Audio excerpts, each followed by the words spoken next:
guys? It's Jack with Talking Ball, and today we're looking at Virginia as they head into the 2024-25 season.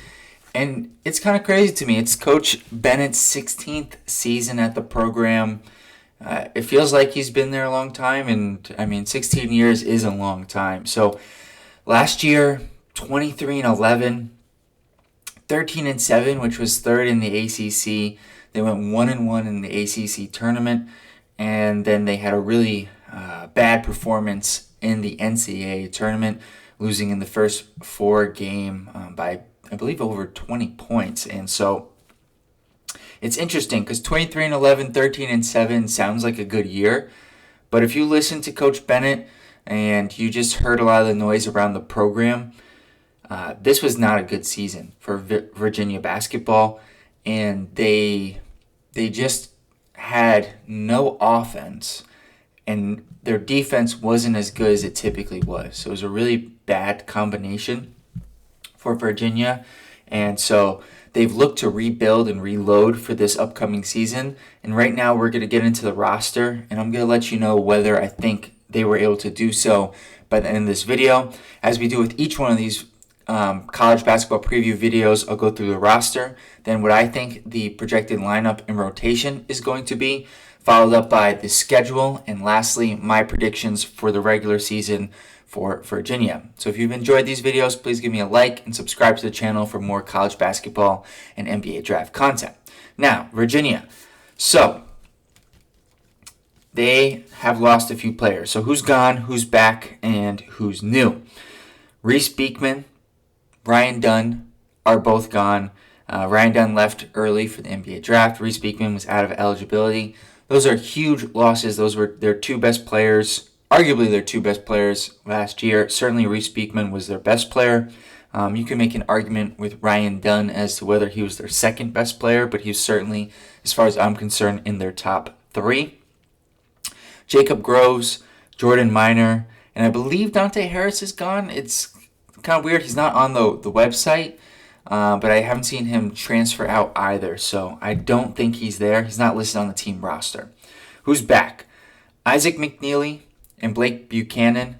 Blake Buchanan is a guy who I liked in limited minutes last year. I could see him doing better in a bigger role this year. Andrew Rohde, I know he was a guy who got a lot of flack from Virginia fans, and just they couldn't understand why Coach Bennett kept starting him. Tane Murray and Elijah Gertrude are also back, who were parts of the rotation last season. Now, who's new? Well, they brought in 5 transfers. Day-Day Ames from Kansas State, Carter Lang, who's a big from Vanderbilt. Ames is a guard. Elijah Saunders, who's a forward from San Diego State. TJ Power, a forward from Duke. And Jalen Worley, a guard wing from Florida State. I'd say he's more of a guard, a big guard.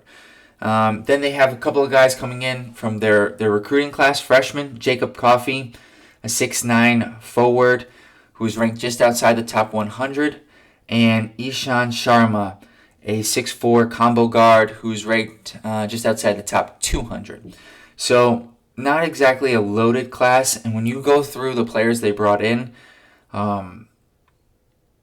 you're hoping that some of these guys are going to have breakthroughs because they weren't necessarily big rotation players for the most part outside of Worley. Saunders had a role, but yeah, outside of those two, they didn't really have big roles at their respective programs. So you're hoping that they can break out with more minutes at Virginia this season if you're a Cavaliers fan. So how do I see this lineup shaking out for Virginia? Well, this was one of my more difficult lineups to put together. And sorry about that. And the reason being because you look at the guys that were brought in and the guys who were left over from last season, and there's not a lot of clear-cut roles or guys who you look at and you say, yeah, for sure this guy's going to get X number of minutes, or this guy deserves to start. You know, there's Isaac McNeely and there's Blake Buchanan, who I do believe deserve. I mean, McNeely's a shoo-in. I think he's the only one, and then Buchanan as well, just because there's no other legit big. So those two I think are pretty easy as far as starters. Then I settled on Worley and TJ Power as transfers, who I think would start. Power, I think, gives them good shooting and spacing of the floor. And Worley, I think, is he was the point guard for Florida State. So I think while he's not a shooter as a guard, which is a bit strange in modern basketball, he does a lot of other things well. So I do think he deserves to start. And with McNeely and Power, that can kind of take away or balance out some of his lack of shooting. I ended up going with Andrew Rohde as the last starter, mostly because Coach Bennett started him pretty much all of last season, so I have to think he's going to do the same this year with some of the guys off the team from last year that were starters. So I do think he will start. And then I think the rotation has, in no particular order, Elijah Gertrude, Elijah Saunders, Day-Day Ames, Tane Murray, and Jacob Coffey, which means Ishan Sharma and Carter Lang are out of the rotation, which makes sense. Carter Lang didn't play too much at Vanderbilt, which was not a good team last year, and Sharma is outside the top 200 recruit. Probably is going to take him a year or two to become a rotation player at a school like Virginia. So there are a few questions, though, I think, with this team. And the biggest thing that I've noticed looking at this roster is that they've got a lot of guys who, like I said before, didn't have roles at their previous schools and now are going to be called upon to have bigger roles at Virginia at a time when this team and this program really needs a good season.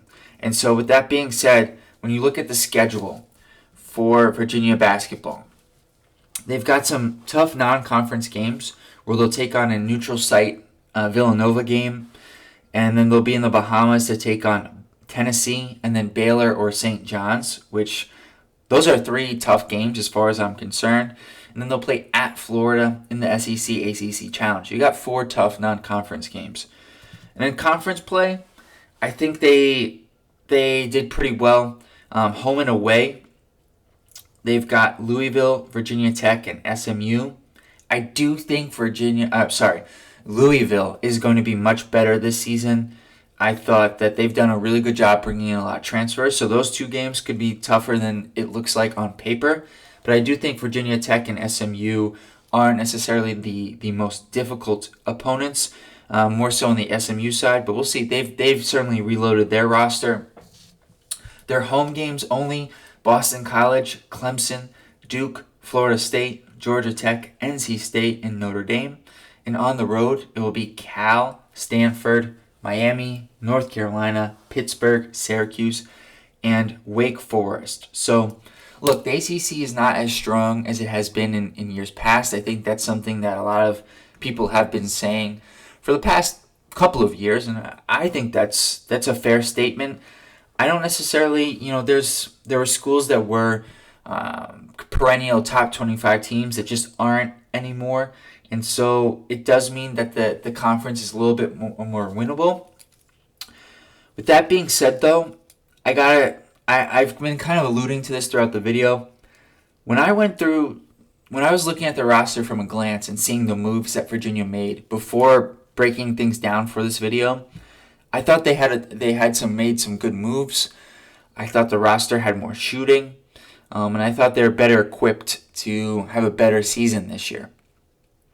But once I sat down here to go through this roster, look at the potential minutes, and see how everything shook out, I think this team is worse. And I hate to say that for Virginia fans, because this is a program that, as a Duke basketball fan and ACC watcher in general, I've really respected Coach Bennett over the years. But this team on paper just doesn't look as good as last year's team, and last year's team struggled to get to 23-11. So I have them going 8-3 in non-conference play and 10-10 in conference play, which gives them an overall record of 18-13, which I think puts them just outside of the NCAA tournament for the first time in a while. And look, I think if anyone's going to get more out of their roster than what you would think on paper, it's going to be Coach Bennett. He has mentioned, he's got to change, and we'll see. They did bring in some shooting, but I just don't see the talent needed to be an NCAA tournament team. I think that's kind of where I settled on. Now, could a guy like TJ Power take off and average, 16 points a game? Absolutely, because he is a knockdown shooter, but there is a reason he didn't play a ton for Duke last season. And so we'll see how it all shakes out.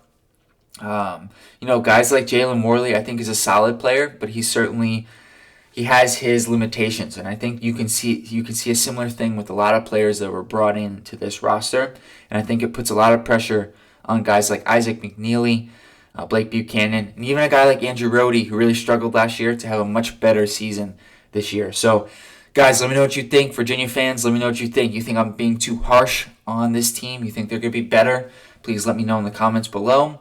If you're a fan of another program and you want to see them covered before the start of the season, let me know in the comments below. And with that, I'll see you guys next time. Peace.